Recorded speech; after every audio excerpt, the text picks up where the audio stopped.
বাংলাদেশে ঘোর বিপাকে চরমোনাই। মে দিবসের সমাবেশ ভরাতে পারল না তারা। এ নিয়ে দানা বেঁধেছে নতুন বিতর্ক। তাহলে কি বাংলাদেশের রাজনীতিতে চরমোনাই দলের জনসমর্থন দিন দিন কমছে?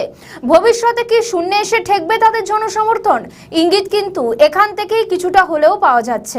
যেদিনে মেহনতি শ্রমিকদের হয়ে কথা বলার দিন, যেদিনে পুঁজিবাদ ও দালাল রাজের বিরুদ্ধে সুর চড়িয়ে কথা বলার দিন, সেদিনে শ্রমিকদের হয়ে কোনো বক্তব্যই রাখলো না চরমোনাই। বরং তাদের ভাষণে আগাগোড়ায় ছিল জামাত ইসলাম ও ইসলামী ছাত্র সংগঠনের বিরুদ্ধে তীব্র শ্লেষ। আমাদের নতুন পেজ সাবস্ক্রাইব করুন আরও বাংলাদেশের খবর পেতে। এর আগেও চরমোনাইয়ের প্রধান নেতা ফয়সাল করিম গুপ্ত রাজনীতির বিরুদ্ধে কথা বলেছেন। ইসলামী আন্দোলন গুপ্ত রাজনীতি করে না বলে সংবাদ মাধ্যমে জানিয়েছিলেন তিনি।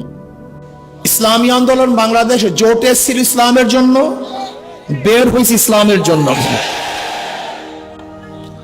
ইসলামী আন্দোলন বাংলাদেশ জনগণের সাথে ধোঁকাবাজি করতে পারে না, প্রতারণা করতে পারে না।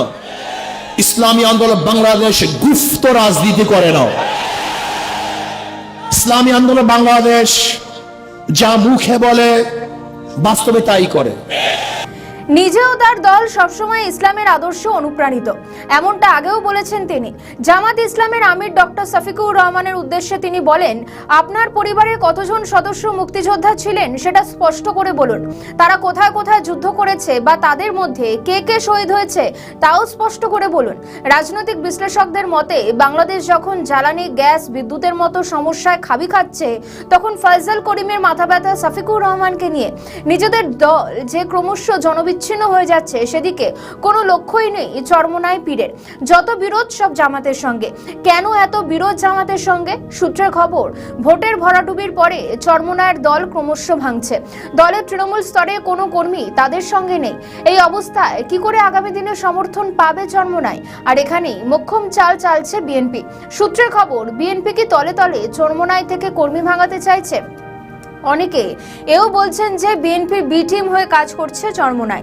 স্থানীয় নির্বাচনে যাতে চরমোনাই তাদের কিছু আসন বিএনপিকে দেয় বা তাদের সঙ্গে আসন সমঝোতা করে। এখানেই চরমোনাই বিএনপির উচ্ছিষ্ট খেয়ে জামাতের বিরুদ্ধে কাজ করছে।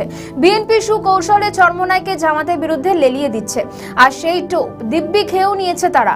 নয়তো মে দিবসের অনুষ্ঠানে কেন শ্রমিকদের স্বার্থের কথা না বলে তারা কথা বলবে শুধু জামাতের বিরুদ্ধে?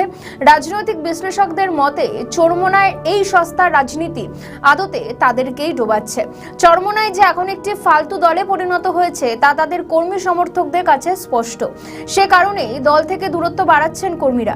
দীর্ঘমেয়াদী সময়ের জন্য চরমোনাই যে একেবারে যোগ্য নয় তা দিনের আলোর মতোই সাফ। প্রশ্ন উঠছে, চরমোনাই পীরতন্ত্রের আজ আর দাম নেই। রাজনীতির ময়দানে ফাঁকা বুলি আউড়ে শুধু জামাতের বিরোধিতা করে গেলে ভবিষ্যতে এই দলের আর কোনো অস্তিত্বই থাকবে না। সেটা কি আদৌ জানেন নেতারা? আমাদের নতুন পেজ সাবস্ক্রাইব করুন আরও বাংলাদেশের খবর পেতে।